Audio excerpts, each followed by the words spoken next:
Esme for inviting me and Courtney for inviting me to participate in this. And it may be somewhat repetitive, but I'm going to say a few words again about what we might contribute and also about the story. And unfortunately, I apologize in advance. I have to run back to my office and see a patient at 3 o'clock, so I'm going to have to leave early and unfortunately won't hear the other presentations, which I'm sure Courtney and Esme will tell me about, and maybe I'll see on film, because I find this a very exciting project. I'm a practicing psychiatrist. I also have a PhD in history and taught history, European history, not American history. So I'm quite interested in this from several points of view.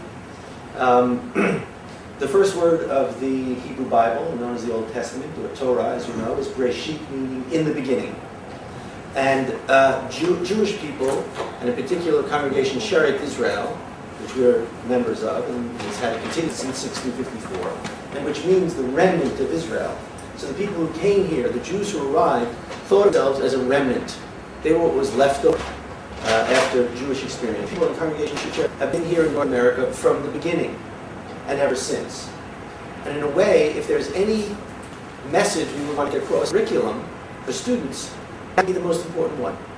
Most Americans, I would say most Jews in America, don't know that. The Jewish presence is associated with the great waves of immigration of the late 19th century and early 20th century from Eastern Europe.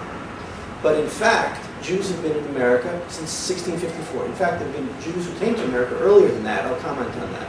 But as a congregation, they've been here since 1654 and continuously throughout. And if students and or teachers are going to learn anything from our piece of the curriculum, in a way that would be it. And as we say on another holiday, it would be enough. That would be enough.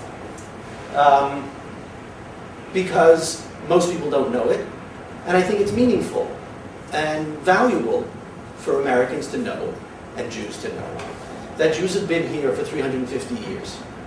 And they've been here in what was New Amsterdam and is now New York. And of course, origins fascinate us. And that's, I think, probably part of why we're all here, because we're all interested in our origins. And we tend to scrutinize beginnings to find in them the kernel of the future that would unfold. And I think that, again, the Jewish presence in New Amsterdam is part of that. There's a kernel that's going to unfold in a certain way, not predetermined, I would say, but still, I was talking with Mr. Weiss before, that kind of an aspect of America, at least, is so much incarnated in early New Netherlands history in terms of the commercial presence and religious diversity and tolerance, unlike the Massachusetts story, for example, which is usually taken as the prototypical American story, and it is an aspect, but it's not either singular, it's not the only story, nor, one might say, is it the major story as it unfolded. The New York story might be more central in a way, but that's enough. So, where do we begin? We begin with 23 weary and penniless Jews, men, women, and children, most but not all of Sephardic origin. What does that mean? Sephardic means Spanish in Hebrew. It came to mean Spanish in Hebrew. It's used in the Hebrew Bible to mean a certain place which came associated to Spain. Arriving in the port of New Amsterdam in September 1654, sometime before the Jewish New Year, Rosh Hashanah.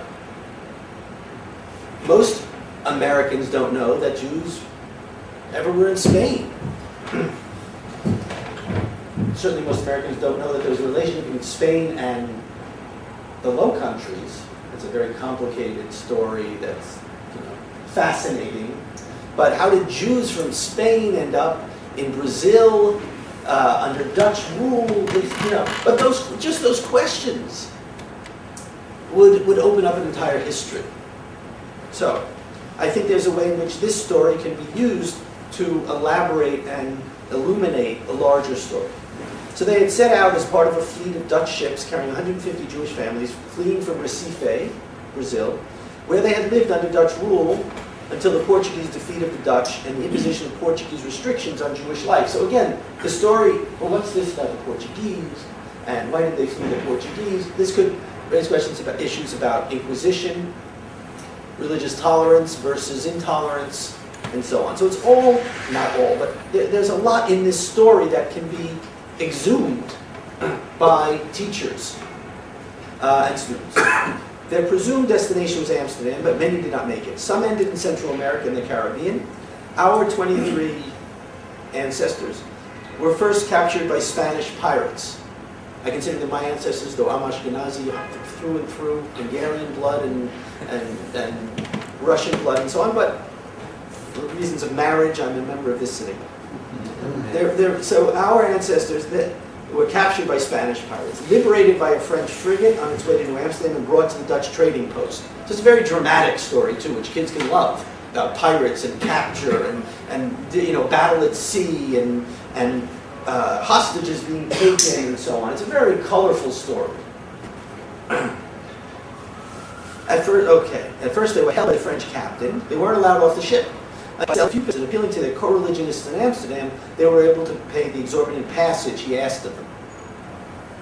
Yet having won freedom from the captain's bondage did not mean that they had acquired the right to settle in the colony.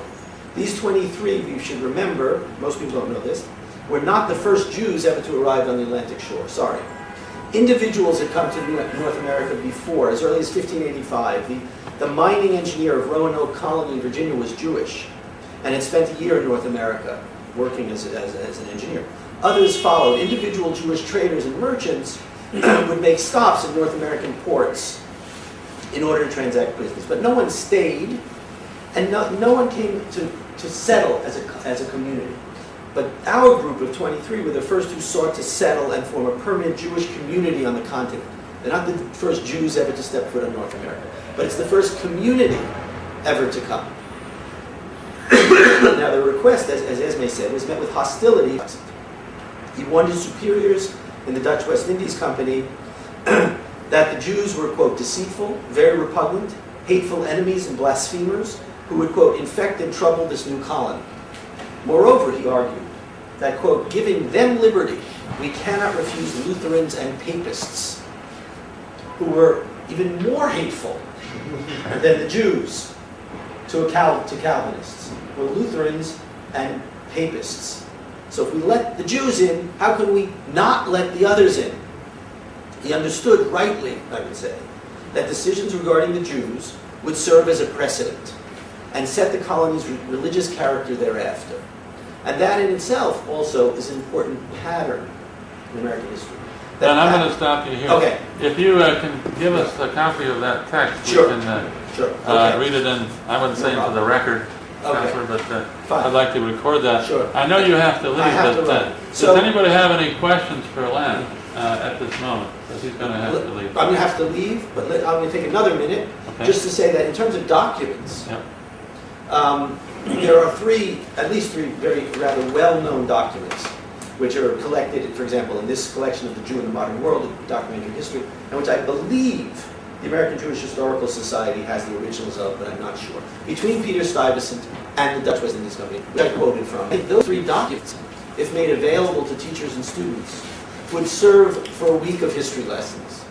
They're letters which quote the thing that I quoted from, and which go around this issue of religious tolerance. I think we have a week of, I'm not an educator, I don't know, but in the hands of an educator, I think those documents could provide a week's discussion easily. We also have oftentimes Jews in New Amsterdam who've been out for years, and that is worth looking at and Right. bringing up to date. And Yes. should It's be available. Yes. Cornell has that on their... A reprint? Yeah, These it's all documents retrievable. are from an Oppenheim paper that he used. So yes, there are documents available that I think would be a wonderful addition to a curriculum and introduce these larger questions of religious tolerance and diversity. As well as a dramatic story. Flushing Remonstrance, which was recently recognized. So we could, right, the Flushing Remonstrance, right? Right. I read about it in the paper. Right. Yeah, exactly. So Well, thank you. that's what we hope to Yeah. continue. I have a question. Yes.